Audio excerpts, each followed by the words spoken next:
Dear students, I am Mamta Jain, lecturer electronics from Government Polytechnic College, Chittorgarh. आज हम logical instructions में XOR operation perform करने वाले instruction पढ़ेंगे।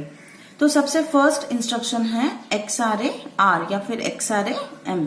XRA मीन्स एक्सक्लूसिव और विद अक्यूमुलेटर।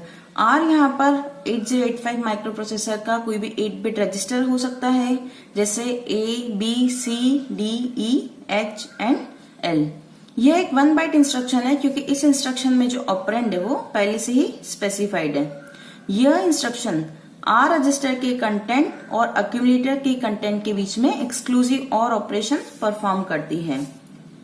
इंस्ट्रक्शन का जो रिजल्ट है वो अक्यूमुलेटर में ही स्टोर होता है। इस इंस्ट्रक्शन में ऑपरेंड को इस तरह से भी लिख सकते हैं XRA M। M यहाँ पर एक मेमोरी लोकेशन है जिसका एड्रेस HL रजिस्टर पेयर के कंटेंट के द्वारा स्पेसिफाई किया जाता है।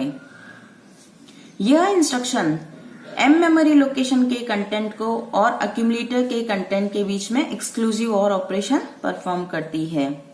एक्सक्लूसिव और ऑपरेशन के रिजल्ट के according sign flag, parity flag और जीरो फ्लैग मॉडिफाइड हो जाते हैं, बट जो कैरी फ्लैग और ऑक्सिलरी कैरी फ्लैग है वो रीसेट रहते हैं। अब इस इंस्ट्रक्शन के एग्जांपल देखिए। XRA A यहाँ पे अक्यूमुलेटर है। यह इंस्ट्रक्शन अक्यूमुलेटर और अक्यूमुलेटर के कंटेंट के बीच में एक्सक्लूसिव और ऑपरेशन परफॉर्म करती है। XRA B यह इंस्ट्रक्शन अक्यूमुलेटर और B रजिस्टर के कंटेंट के बीच में एक्सक्लूसिव और ऑपरेशन परफॉर्म करती है। XRA C यह इंस्ट्रक्शन अक्यूमुलेटर और C रजिस्टर के कंटेंट के बीच में एक्सक्लूसिव और ऑपरेशन परफॉर्म करती है। इसी तरह से XRA D, XRA E, XRA H and XRA L। XRA M यहाँ पर एक मेमोरी लोकेशन है जिसका एड्रेस HL रजिस्टर पेयर के कंटेंट के द्वारा स्पेसिफाई किया जाता है। यह इंस्ट्रक्शन M मेमोरी लोकेशन के कंटेंट और अक्यूमुलेटर के कंटेंट के बीच में एक्सक्लूसिव और ऑपरेशन परफॉर्म करती है। अब हम एक प्रॉब्लम सॉल्व करते हैं XRA इंस्ट्रक्शन से related. Assume the contents of the accumulator are 77H। हम ये मान के चलते हैं कि जो accumulator है उसका कंटेंट 77H है। End of register D are 56H और जो D रजिस्टर है उसका कंटेंट 56H है।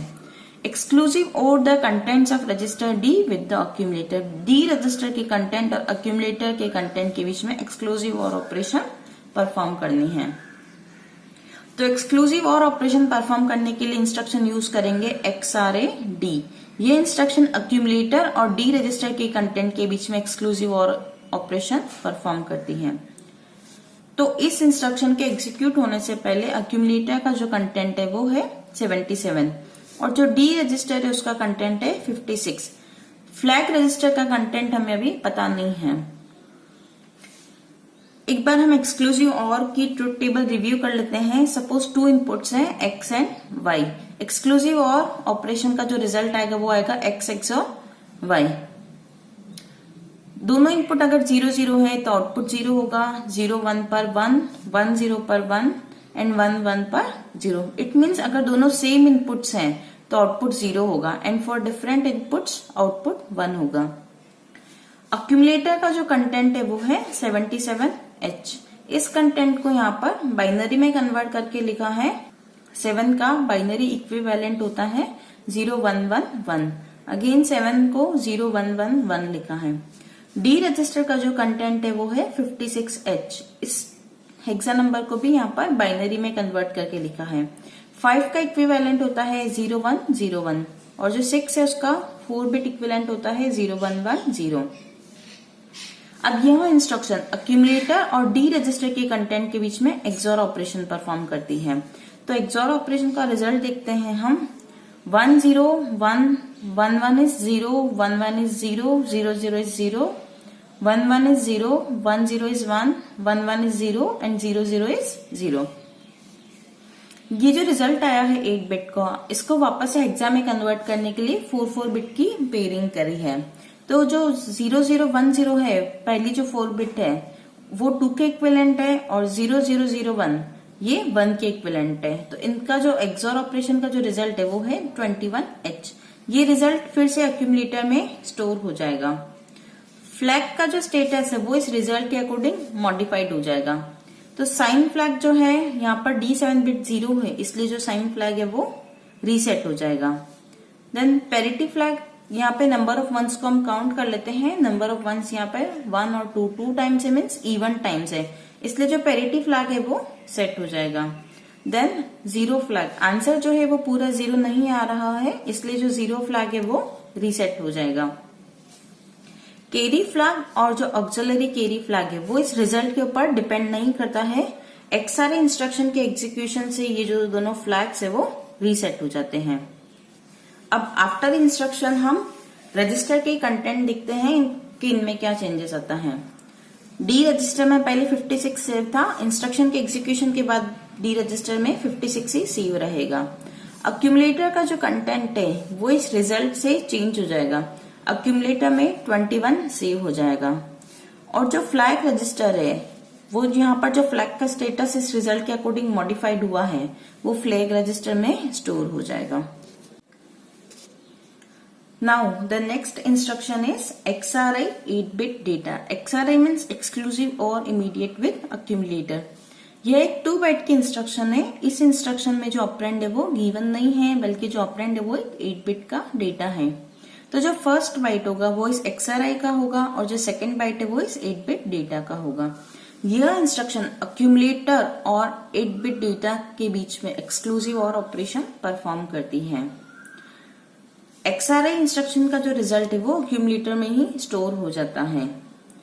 इस इंस्ट्रक्शन के रिजल्ट के according sign flag, zero flag और पैरिटी फ्लैग मॉडिफाइड हो जाते हैं, बट कैरी फ्लैग और ऑक्सिलरी कैरी फ्लैग रीसेट हो जाते हैं। इस इंस्ट्रक्शन का एग्जांपल देखते हैं। XRI 86H।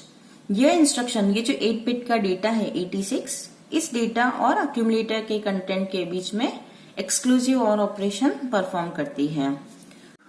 अब हम एक प्रॉब्लम सॉल्व करते हैं XRI इंस्ट्रक्शन से related. Assume the contents of the accumulator are 8FH। हम ये मान के चलते हैं कि अक्यूमुलेटर का जो कंटेंट है वो है 8F। एक्सक्लूसिव और the contents of the accumulator with A2H। Accumulator के कंटेंट को A2H कंटेंट के साथ एक्सक्लूसिव और ऑपरेशन परफॉर्म करवानी है। तो इसके लिए इंस्ट्रक्शन यूज करेंगे XRI A2H। यह इंस्ट्रक्शन अक्यूमुलेटर के कंटेंट और A2H जो डेटा है उसके बीच में एक्सक्लूसिव और ऑपरेशन परफॉर्म करेगी।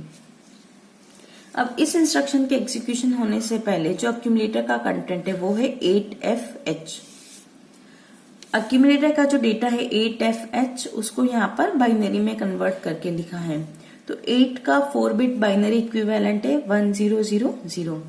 F का 4 बिट बाइनरी इक्विवेलेंट है 1111। इसी तरह से जो 8 बिट डेटा है A2H, उसको भी यहाँ पर बाइनरी में कन्वर्ट करके लिखा है। A का बाइनरी इक्विवेलेंट है 1010। 2 का बाइनरी इक्विवेलेंट है 0010। इन दोनों के बीच में अब XOR ऑपरेशन परफॉर्म करनी है।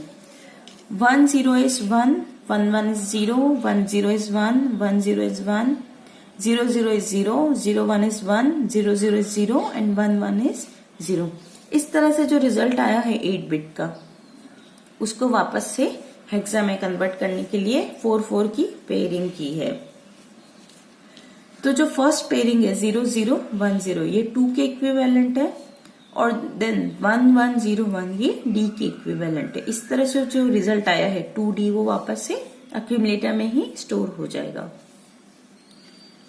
अब हम फ्लैग का स्टेटस देखते हैं। यहाँ पर D7 बिट 1 है, इसलिए जो साइन फ्लैग है वो रीसेट हो जाएगा। आंसर जो है वो पूरा 0 नहीं आ रहा है, इसलिए जो जीरो फ्लैग है वो भी रीसेट हो जाएगा। देन नंबर ऑफ वंस को हम काउंट कर लेते हैं। नंबर ऑफ वंस यहाँ पर 1 2 3 4 4 टाइम्स है, मीन्स इवन टाइम्स है, इसलिए जो पैरिटी फ्लैग है वो सेट हो जाएगा। देन ऑक्सिलरी कैरी और कैरी फ्लैग, ये जो दोनों फ्लैग्स हैं वो इस रिजल्ट के ऊपर डिपेंड नहीं करते हैं और ये जो दोनों फ्लैग्स है वो XRI इंस्ट्रक्शन के एग्जीक्यूशन से रीसेट हो जाते हैं। अब हम रजिस्टर का स्टेटस चेक करते हैं। तो इंस्ट्रक्शन के एग्जीक्यूट होने से पहले अक्यूमुलेटर का जो डेटा था वो था 8F। इंस्ट्रक्शन के एग्जीक्यूशन होने के बाद अक्यूमुलेटर में जो डेटा है वो है 2D। जो रिजल्ट आ रहा है वो यहाँ स्टोर हो जाएगा। फ्लैग्स में इस रिजल्ट के अकॉर्डिंग जो भी स्टेटस मॉडिफाइड हुआ है वो यहाँ पर स्टोर हो जाएगा। नेक्स्ट लेक्चर में हम कंपेयर ऑपरेशन परफॉर्म करने वाली इंस्ट्रक्शंस पढ़ेंगे। Thank you.